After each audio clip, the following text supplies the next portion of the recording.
Okay, welcome to step 1 of the build vlog for the current client setup. We have the HP ProLite microserver here, the Generation 8. It's the entry model with 4GB of RAM, no hard drives ordered, and the processor spec will be in the description.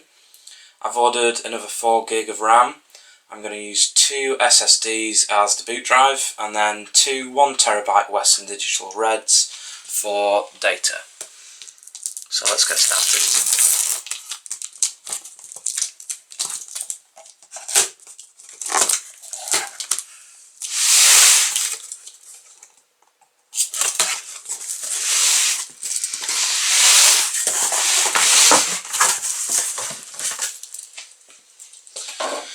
So there's these protective foam inserts around the server and 2 power cords, one European, that looks like a European, and I think some countries in Asia use a similar type, so we don't need that, and one UK standard kettle lead, fairly common. Also some setup posters, safety, compliance and warranty information, and a quick start setup information with a QR code with some USB information on here. So we'll set that aside to begin with. Here's the box that all documentation fell out of.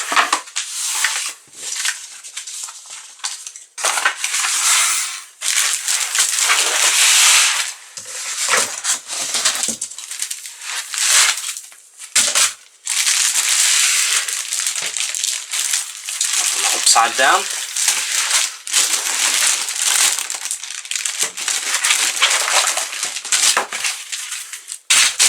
And here we are.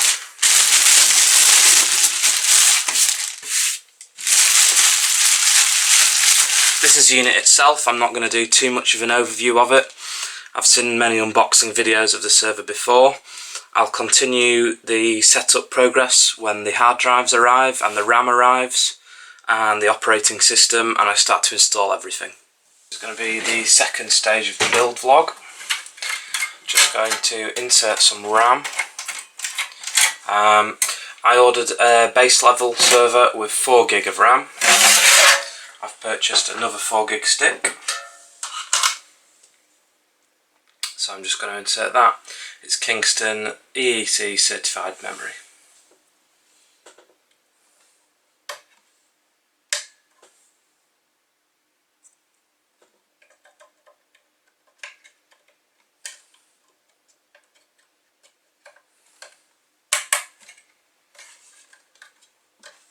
That's that sorted.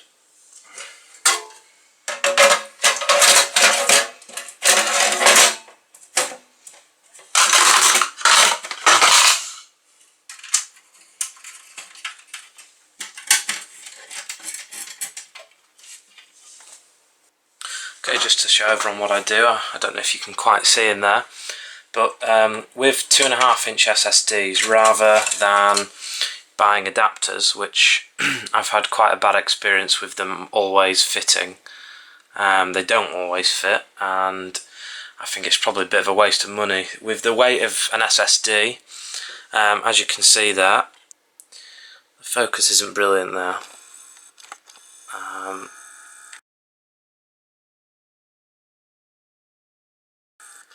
But the SSD just suspends from the mount it's on, and once the caddy slides underneath it, it's not really putting any weight on it. I mean, they're very light anyway, but it's such a snug fit that someone would have to pull them to remove them. They wouldn't just come out from it being moved or from any day-to-day movement. It shouldn't be moved anyway, the server, but I found this never to be a problem, but I don't know if anyone else does this. I just thought I'd point it out. So I just slide the caddy underneath. This server does have a bezel, which I'll be putting on afterwards, which I can lock, which can't be unlocked without removing the hood. So really the chances of the drives coming out are very minimal. So just slide the caddy underneath, try and line them up as best you can, and then I have the two Western Digital Red 1TB. Just slide them in.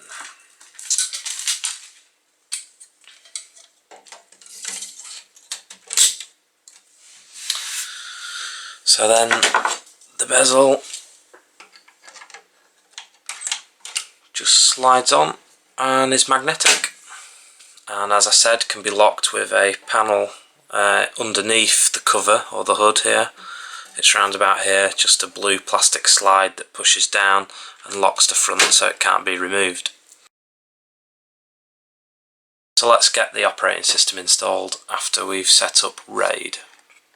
Okay, so I'm loading into intelligent provisioning, and hopefully I can get some RAID settings from there.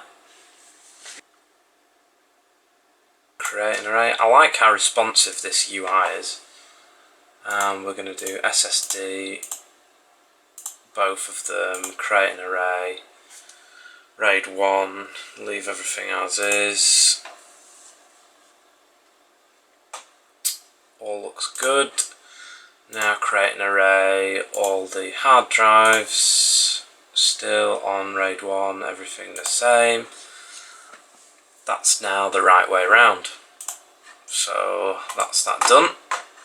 We can exit out of this.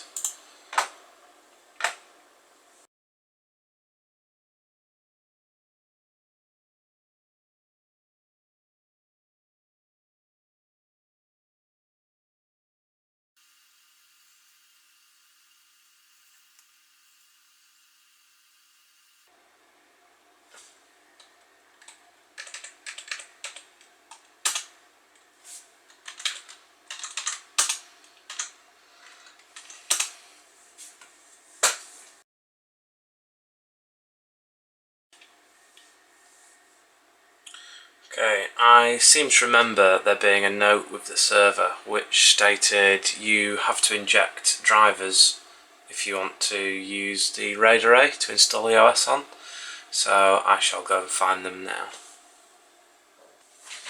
Okay, so I've got the drivers on a pen drive here. Just going to insert that now. I put a few on, wasn't sure which one was the right one. I put two storage drivers on, so should pick them up automatically. There we go. And that's what I'm going to install. Hopefully we should get the drives okay.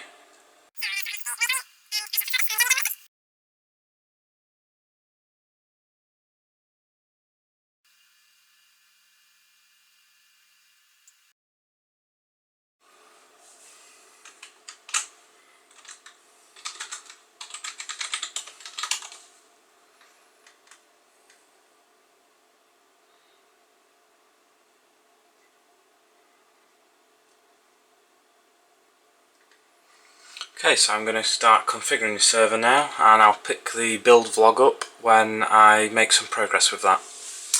Okay, so I'm going to continue setting up the server now. The quality I was getting from recording that screen wasn't brilliant, so I'm going to continue with setting up Active Directory and DNS, then DHCP, and a few basic services, file server, print server. I'm going to do a lot of group policies. And the second video that I'm going to do, which will be up shortly, will be of the client computers, the Optiplex 755s. I'm going to create a master image on one of them and then just image the other two with a copy of that image and then just rename them. It's not really worth me setting up Windows deployment services or anything like that. I'm only doing free machines, so that's how I'm going to do it.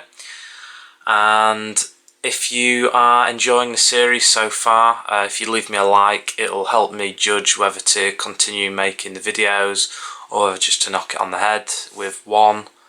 Try not to make them too long. This is just a summary, and obviously if you're interested in seeing another series or any more videos from this series, just subscribe if you haven't already. I'd appreciate that quite a lot. it'd help me out. Thanks for watching.